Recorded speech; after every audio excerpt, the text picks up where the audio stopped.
दोस्तों, good morning.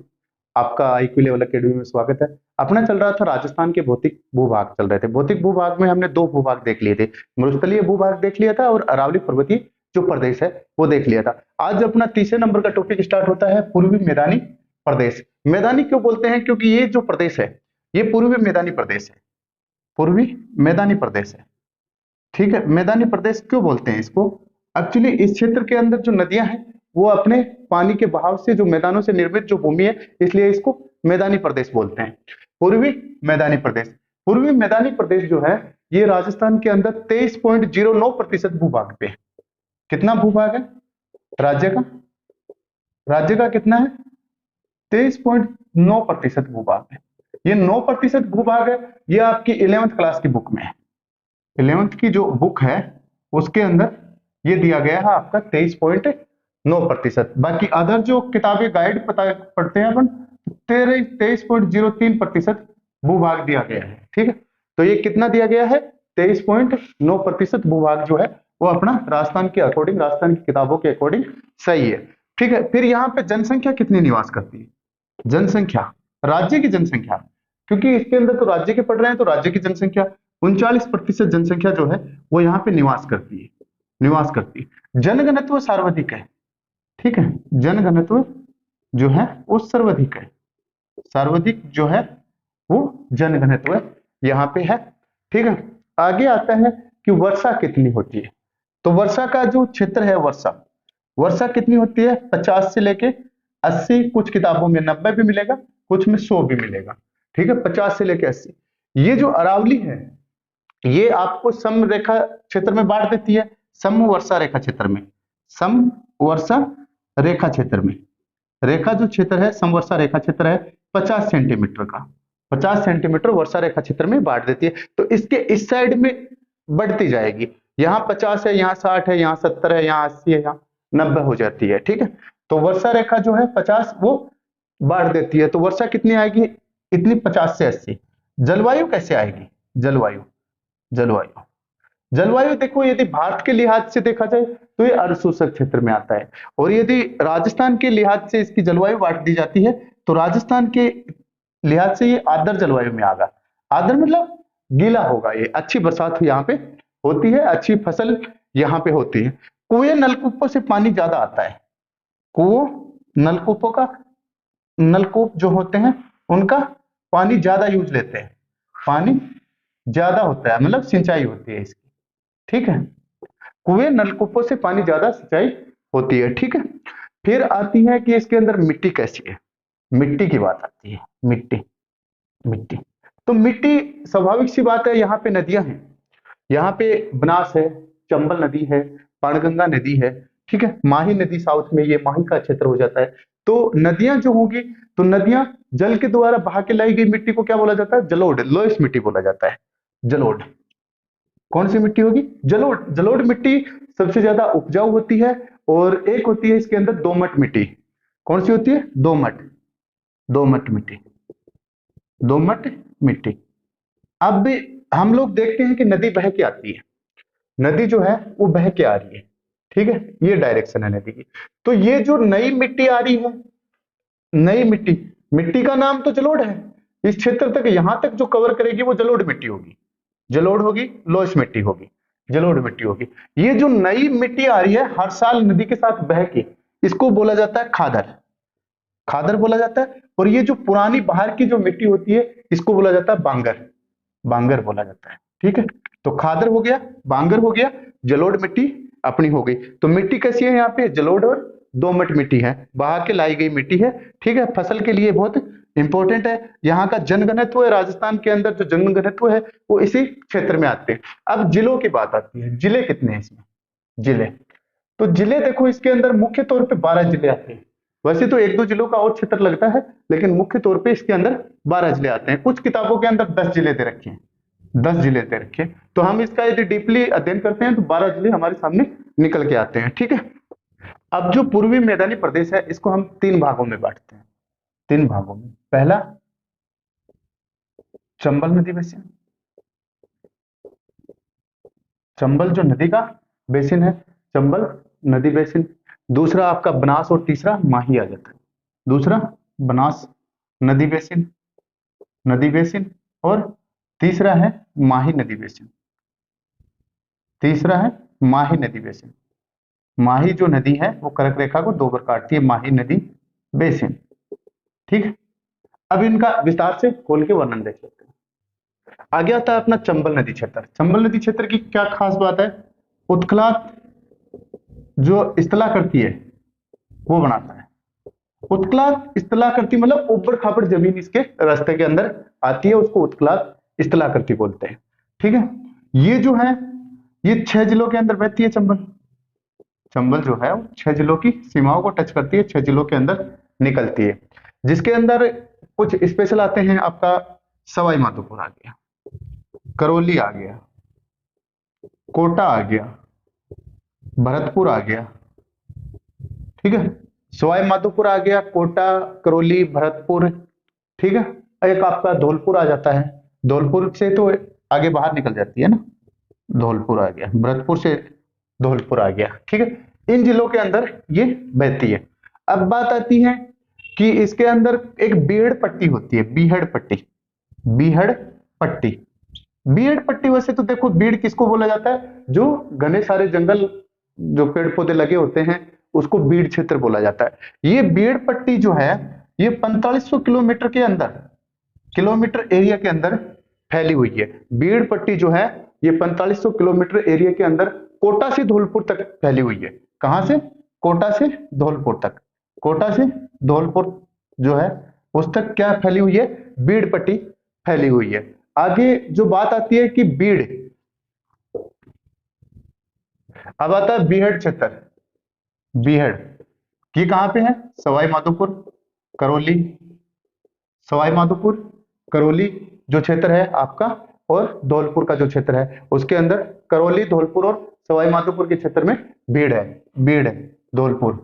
ठीक है, बीड़ किसको बोलते हैं? उसी को बोलते हैं जो पेड़ पौधे ज्यादा हो, जंगल टाइप में हो, उसको बीड़ बोलते हैं। सवाई माधोपुर, करौली और धौलपुर के अंदर सर्वाधिक बीड़ क्षेत्र पाया जाता है। तो ये क्वेश्चन बहुत बार पूछा जाता है, इंपॉर्टेंट क्वेश्चन है, बहुत बार पूछा जाता है कि जो चंबल नदी बेसिन है उसके अंदर बीड़ क्षेत्र कौन कौन से जिलों के अंदर मिलेगा। ठीक है, तो बीड़ क्षेत्र मिलेगा आपको सवाई माधोपुर, करौली और धौलपुर में। सवाई माधोपुर में सर्वाधिक है, जो सर्वाधिक की बात आएगी बीड़ क्षेत्र की तो वो सवाई माधोपुर में। करौली के अंदर डांग क्षेत्र है, डांग क्षेत्र, डांग क्षेत्र, डांग क्षेत्र, डांग क्षेत्र सबसे ज्यादा कहां पे है?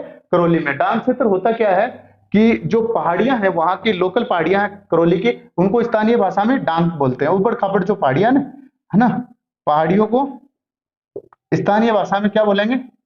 स्थानीय भाषा में करौली की जो स्थानीय भाषा है उसमें क्या बोलेंगे? डांग बोलेंगे।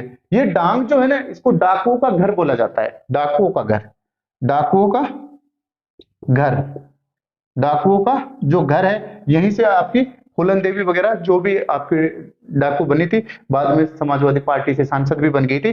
तो ये डांग क्षेत्र जो है इसके अंदर। अब एक चीज और आती है खादर, खादर, खादर हमने देखा था, खादर कि जलोढ़ मिट्टी जो होती है उसका जो पुराना रूप होता है उसको, वो नया रूप होता है उसको खादर बोला जाता है। जलोढ़ मिट्टी के नए रूप को खादर बोला जाता है। लेकिन खादर किसको बोला गया है? जो चंबल क्षेत्र है ना, चंबल नदी का जो क्षेत्र है, नदी क्षेत्र, उस क्षेत्र में 5 से लेके 20 मीटर तक गहरे खड्डे होते हैं। खड्डे जो होते हैं ना, खड्डे 5 से लेके 20 मीटर तक चंबल नदी जो बहती है उस क्षेत्र में जो गहरे खड्डे होते हैं, उस खड्डों को स्थानीय भाषा में क्या बोला जाएगा? खादर बोला जाएगा। स्थानीय भाषा में उन खड्डों को क्या बोला जाएगा? खादर बोलते हैं, खादर बोलते हैं। ठीक है, अगला आता है बनास नदी क्षेत्र, बनास नदी बेसिन, बनास नदी बेसिन, बी नंबर का बनास नदी बेसिन। तो बनास नदी का बेसिन ये क्षेत्र है आपका, ये क्षेत्र है आपका, जयपुर से स्टार्ट हो जाता है, जयपुर है, जयपुर है, अजमेर है, भीलवाड़ा हो गया। ठीक है, कुछ क्षेत्र टोंक का आ जाता है, टोंक का क्षेत्र आ गया, राजसमंद का आ गया, राजसमंद का जो क्षेत्र आ जाता है वो बनास नदी बेसिन के अंदर ये क्षेत्र आते हैं। यहाँ पे मिट्टी जो है आपकी, मिट्टी कौन सी है? दोमट है, दोमट मिट्टी है। ठीक है, दोमट मिट्टी है यहाँ पे। जो बनास नदी क्षेत्र जो है इसके अंदर दोमट मिट्टी है। ठीक है, अब इसकी एक राज्य की सबसे बड़ी पेयजल परियोजना आती है, जो आपकी बिसलपुर बांध है। बिसलपुर बांध, बिसलपुर बांध, बिसलपुर बांध जो है वो बनास नदी पे बना है। कहां पे बना है? टोंक में बना है। टोंक के बिसलपुर में बना है, टोंक में बना है। ठीक है, ये राज्य की सबसे बड़ी पेयजल परियोजना है। क्या है? राज्य की सबसे बड़ी पेयजल परियोजना है, पेयजल परियोजना है। ठीक है, राज्य की सबसे बड़ी पेयजल परियोजना जो है वो बिसलपुर बांध है। बिसलपुर बांध के जो उत्तर और दक्षिण, मान लीजिए ये आपका बिसलपुर बांध है। ठीक है, बिसलपुर बांध, इसके दक्षिण के अंदर तो मेवाड़ का मैदान आ जाएगा, मेवाड़ का मैदान आ जाएगा। ठीक है, मेवाड़ का जो मैदानी क्षेत्र है वो बिसलपुर के दक्षिण में आ जाएगा, बिसलपुर के दक्षिण के अंदर आ जाएगा मेवाड़ का पठार। ऊपर जो है मालपुरा टोंक का आ जाता है, तो उत्तर में कौन सा आ जाता है? मालपुरा टोंक का, मालपुरा का मैदान आ जाएगा, मालपुरा का मैदान। ठीक है, तो ये जयपुर अजमेर भीलवाड़ा टोंक राजसमंद के अंदर बहती है। मिट्टी जो है इसकी दोमट मिट्टी है। बिसलपुर बांध जो राज्य की सबसे बड़ी पेयजल परियोजना है, बिसलपुर बांध के उत्तर में मालपुरा का मैदान आ जाता है और दक्षिण के अंदर जो है वो आपका मेवाड़ क्षेत्र आ जाता है। अब एक क्षेत्र आता है खेराड़। खेराड़ जो आपका आएगा बिजोलिया से आएगा, बिजोलिया से मालपुरा तक, देवली मालपुरा या देवली तक का जो क्षेत्र है, मालपुरा देवली तक का जो बिजोलिया का जो क्षेत्र है, ये अनियंत्रित है। ये ऊपर नीचे ऊपर खाबर जगह है, इस क्षेत्र को बोला जाता है खेराड़ बोला जाता है। ठीक है, बिजोलिया से मालपुरा तक। यदि राजस्थान में अंधविश्वास की बात की जाए तो खेराड़ जो क्षेत्र है राजस्थान में सबसे ज्यादा अंधविश्वासी है। जय हो बाबा की, वही चलता है बस।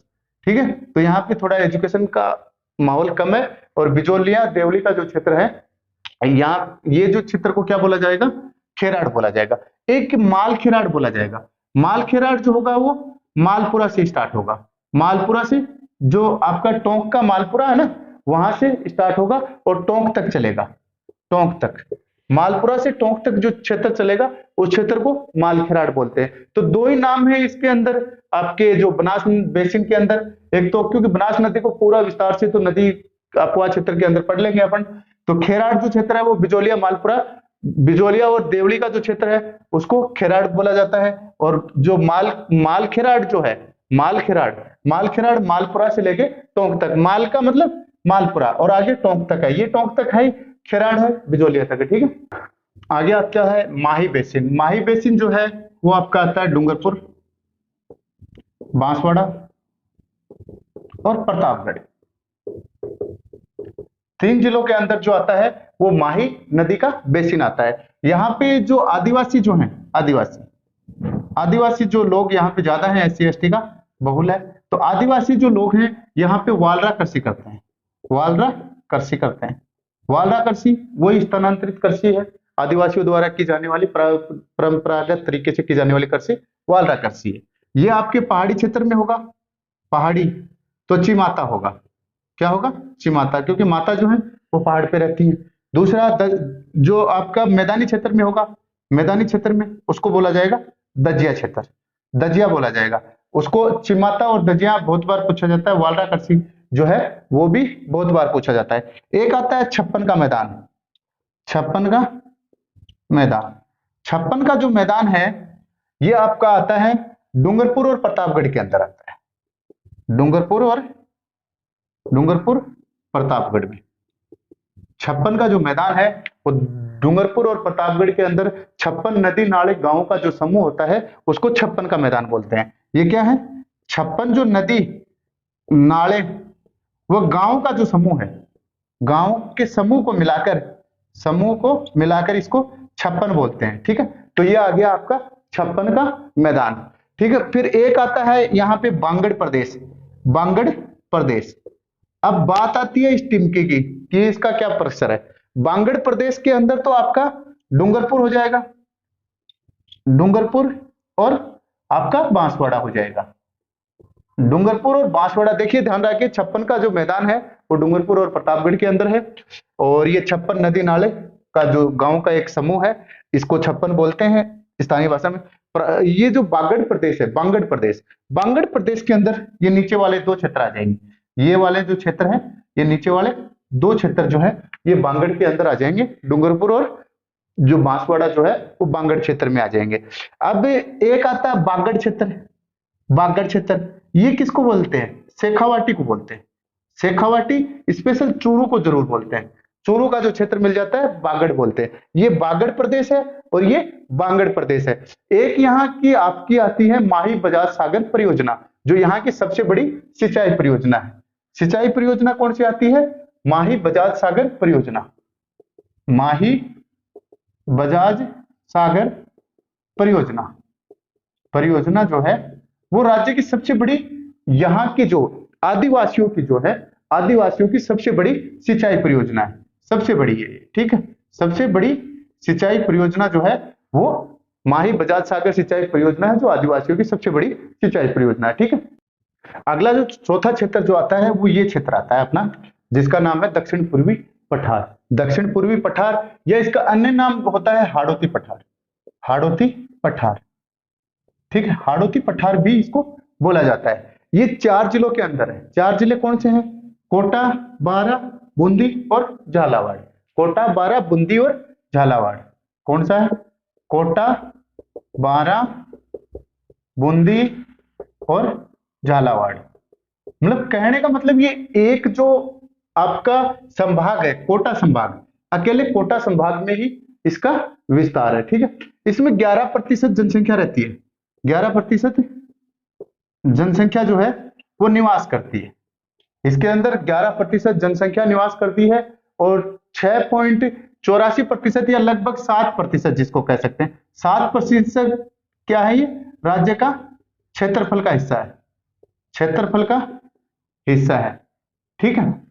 देखिए जो हाड़ौती प्रदेश है, चौथा प्रदेश है, ये अपना हाड़ौती है। ये केवल एक के अंदर ही है। इसका विस्तार की बात आती है। विस्तार या किसका हिस्सा है या भाग है, या भाग है। तो ये क्वेश्चन इंपॉर्टेंट है, 100% एग्जाम के अंदर ये पूछा जाता है। ये मालवा के पठार का भाग है। मालवा के पठार का भाग है। मालवा का जो पठार है उसका भाग है, उसका भाग है, ठीक है। तो वो मालवा का पठार, ये जो क्षेत्र है ये पूरा मालवा का पठार है। पठार क्या होते हैं? पठारों की उत्पत्ति कैसे हुई? ज्वालामुखी आई, नीचे से लावा आया, लावा आके ऊपर गर्म हो गया, गर्म होके धीरे धीरे वो ठंडा होके पिघल गया, पिघल के वो क्या बना लिया गया? पठारों का। क्यों? जमीन से ऊपर उठा हुआ हिस्सा जो होता है वो पठार होता है, और ऊपर से समतल होना चाहिए, और जमीन से अचानक ऊपर उठा हुआ और ऊपर से चोपनुमा है तो वो पर्वत हो जाएगा, ठीक है। तो पठार जो है ये कौन से पठार का हिस्सा है? मालवा के पठार का भाग है, मालवा के पठार का हिस्सा है। मालवा के नीचे वो दक्कन का पूरा दक्षिण भारत का जो उत्पत्ति हुई थी वो पूरी की पूरी ज्वालामुखी लावे से हुई थी, ठीक है। अब आती है इस क्षेत्र में वर्षा। वर्षा राजस्थान के अंदर जो सबसे सर्वाधिक वर्षा होती है वो इसी क्षेत्र में होती है। कितनी होती है? 80 से 120 सेंटीमीटर जो है वर्षा का जो सबसे ज्यादा जो क्षेत्र होता है राजस्थान के अंदर, इसी क्षेत्र के अंदर वर्षा सबसे ज्यादा होगी। जलवायु कैसी होगी? जलवायु, इस क्षेत्र की जलवायु जो है वो आपकी आर्द्र जलवायु होगी, आर्द्र के साथ साथ उपोष्ण होगी, क्योंकि नीचे का क्षेत्र है तो गर्म रहेगा, इक्वेटर के पास में आते ही गर्म हो जाएगा, तो ये उपोष्ण होगी। उपोष्ण, उपोष्ण क्योंकि उप उष्ण भी है और गर्म भी है और ठंडी भी है, थोड़ी तो गर्म आ जाएगी, क्योंकि ये इक्वेटर जो है आपका विषुवत है वो इसके पास से जाएगा, ठीक है। थोड़ा नीचे से जाता है अपने, और ये पास में पड़ जाता है, ये अपने कर्क रेखा के पास में पड़ जाता है, ठीक है। तो कर्क रेखा के जो ज्यादा पास में होगा उपोष्ण होगी और साथ में आर्द्र होगी, क्योंकि वर्षा जो हो रही है वो बहुत ज्यादा होती है, वर्षा बहुत ज्यादा होती है। इसके अंदर मिट्टी जो है वो लाल कच्छारी मिट्टी मिलेगी आपको। मिट्टी कैसी मिलेगी? अभी आप कभी कोटा झालावाड़ वगैरह गए होंगे तो मिट्टी होती है इसकी लाल टाइप की, लाल कच्छारी मिट्टी होती है। लाल जो कच्छारी मिट्टी होती है। दूसरी काली मिट्टी होती है। काली मिट्टी भी इस क्षेत्र के अंदर मिलती है, क्योंकि उपजाऊ क्षेत्र भी है। उपजाऊ इसलिए है क्योंकि पानी जो है यहाँ पे वर्षा भरपूर मात्रा के अंदर होती है। मिट्टी इसकी लाल और कच्छारी तथा काली मिट्टी है। जलवायु इसकी उपोष्ण आर्द्र प्रकार की जलवायु, वर्षा यहाँ 80 से 120 सेंटीमीटर होती है, और ये हाड़ौती के पठार का हिस्सा है। यह मालवा पठार का भाग है, मतलब भाग है। हाड़ौती पठार इसको दूसरी भाषा में बोला जा सकता है। ये आपके 4 जिलों में है, कोटा, बूंदी, बारां और झालावाड़ के अंदर है, ठीक है। क्या है? विंध्य और अरावली, ये जो आपका अरावली पर्वत है, विंध्य बांधे कैमूर, ये एमपी के पर्वत हैं। तो विंध्याचल जो पर्वत है, विंध्याचल पर्वत और अरावली पर्वत, उसके मध्य ये संक्रांतिक क्षेत्र है, थोड़ा ऊपर उठा हुआ है ना, पठारी क्षेत्र है, तो इसको क्या बोलते हैं, संक्रांतिक क्षेत्र।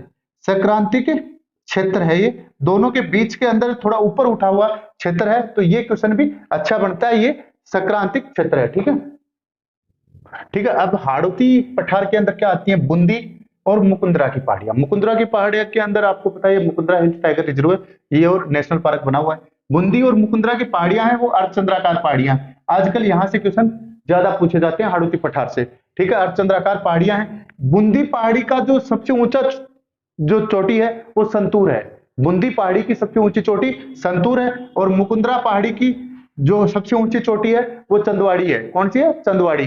चंदवाड़ी किसकी है, मुकुंदरा पहाड़ी की है। चंबल, काली सिंध, आहू पर्वन, मेज, ये जो इनकी सहायक नदियां हैं चंबल नदी की, इनका क्या है यहाँ पे मैदान क्षेत्र है।